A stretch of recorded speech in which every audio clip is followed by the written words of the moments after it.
The land was dry, cracked like an old man's knuckles, and the horizon burned red beneath the setting sun. Yet inside that loneliness there was one figure who moved with the weight of a man already half gone.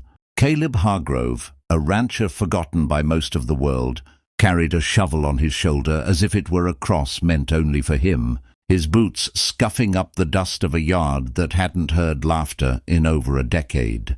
His beard wild and grey, his eyes sunken like deep wells that held too many secrets. And as he walked toward the cottonwood grove out back, the place where the soil was softest, he told himself this was the night he'd finally quit carrying the burden of waking up, quit pretending that tomorrow might bring something other than silence. And with every crunch of gravel underfoot, he whispered the names he had. Buried already, his wife Sarah. Taken by fever in the spring rains, their boy Jonah, gone before his first birthday. And the memories stung like grit in the wind. But he kept going, because the emptiness inside him had made its decision. Long before the sun rose that morning, he would dig a grave, and this time it wouldn't be for livestock, and it wouldn't be for kin, it would be for himself. The last Hargrove of the barren ranch that everyone in town called cursed. The handle of the shovel was slick with sweat when he reached the grove, and the air had that strange stillness, the kind that feels like even the birds are holding their breath. And Caleb muttered, "This is it," before jamming the blade into the soil, turning over the first heavy scoop of earth, the scent of dirt rising strong and raw like some old reminder of beginnings and endings all wrapped in one. He dug slow, steady, his shoulders aching, his back screaming. But he welcomed the pain, because it was proof he still had something left to spend, and he meant to spend it all tonight. By the time the hole reached waist deep, the stars had gathered overhead, and he leaned on the shovel, sweat dripping down his brow, his chest heaving, and for the first time in months he almost smiled, because the work had felt righteous, like finally setting something straight inside himself. But then, before he could drop the tool and finish what his mind had planned, a sound cut through the silence, faint at first, so faint he thought it was only the wind.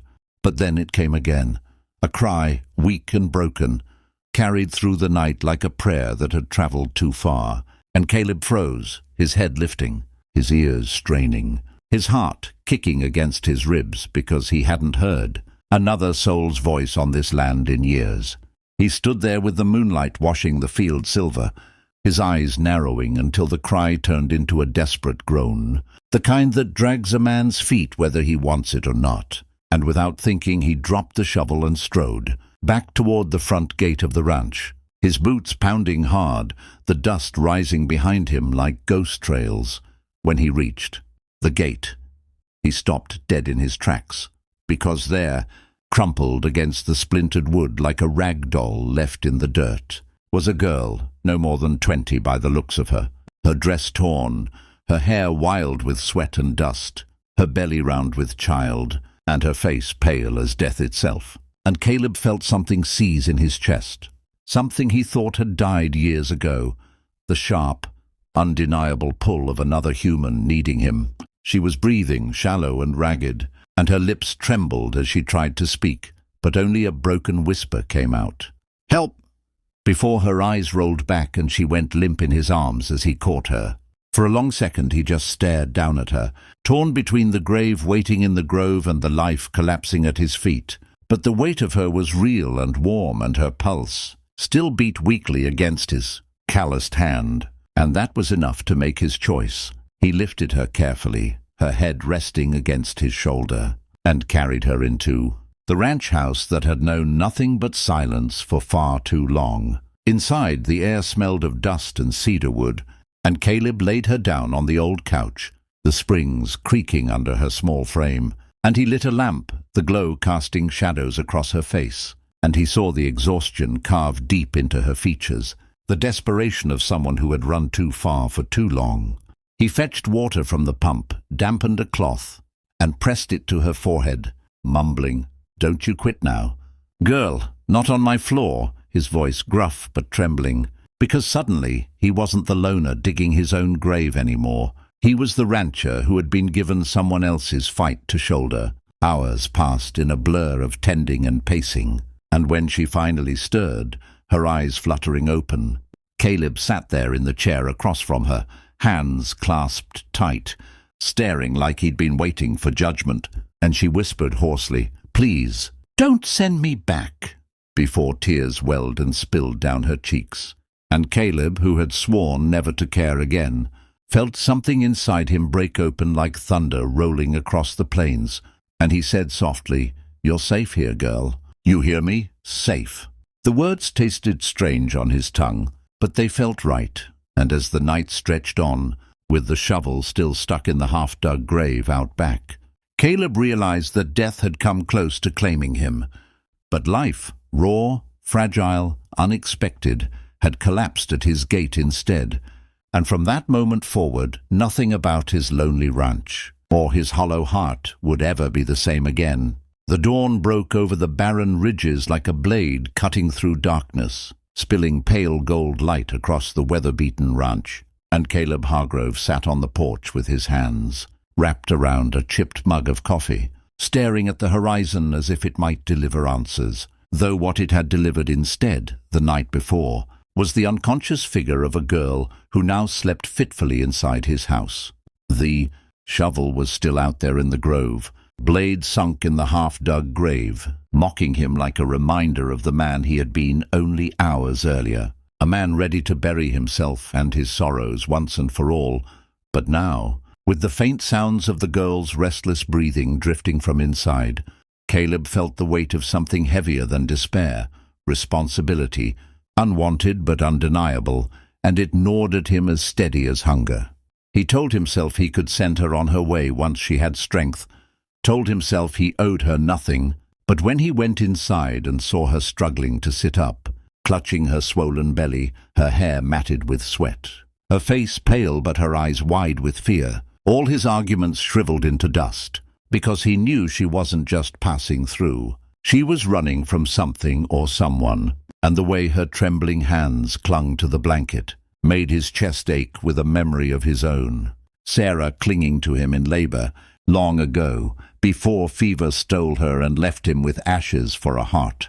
The girl's name, he learned in a voice raw from thirst, was Eliza, and though she tried to hide it at first, it spilled out between sips of water and whispered gasps.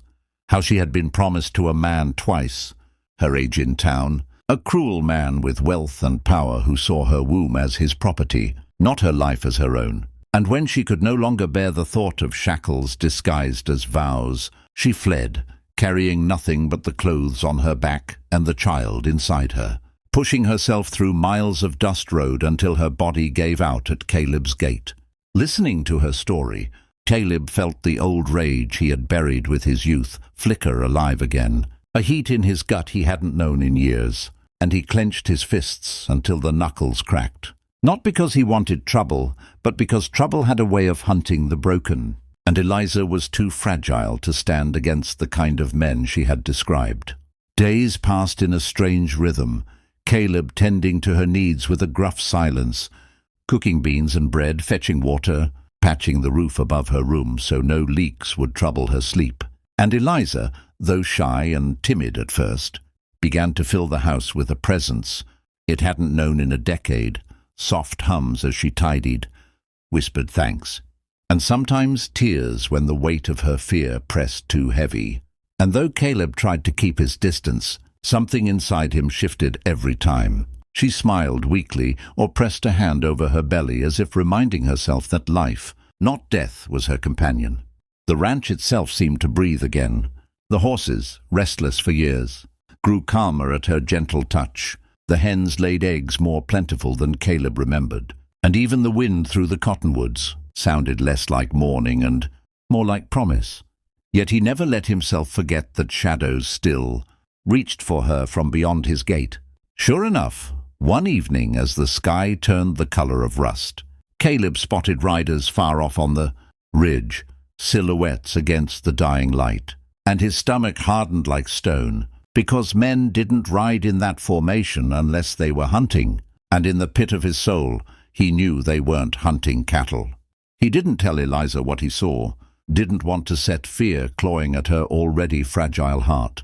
But that night he cleaned his old rifle, oiled the hinges on the door, and for the first time in years set a lantern burning at both the front and back of the house, like a sentinel daring the darkness to come closer.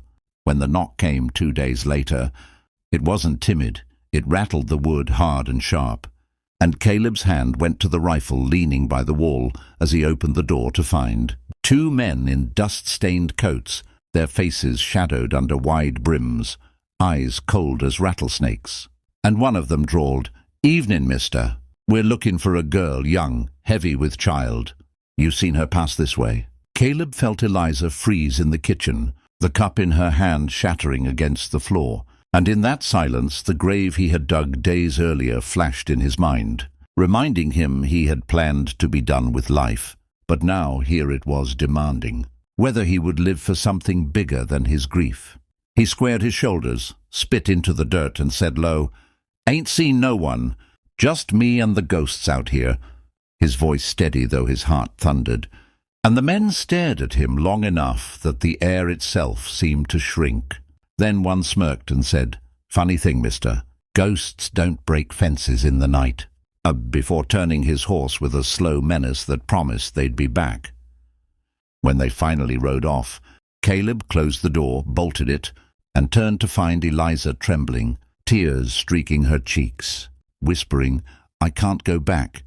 I can't." And he stepped closer than he had ever dared, laying a hand awkwardly on her shoulder, saying, "You won't, not while I'm breathing."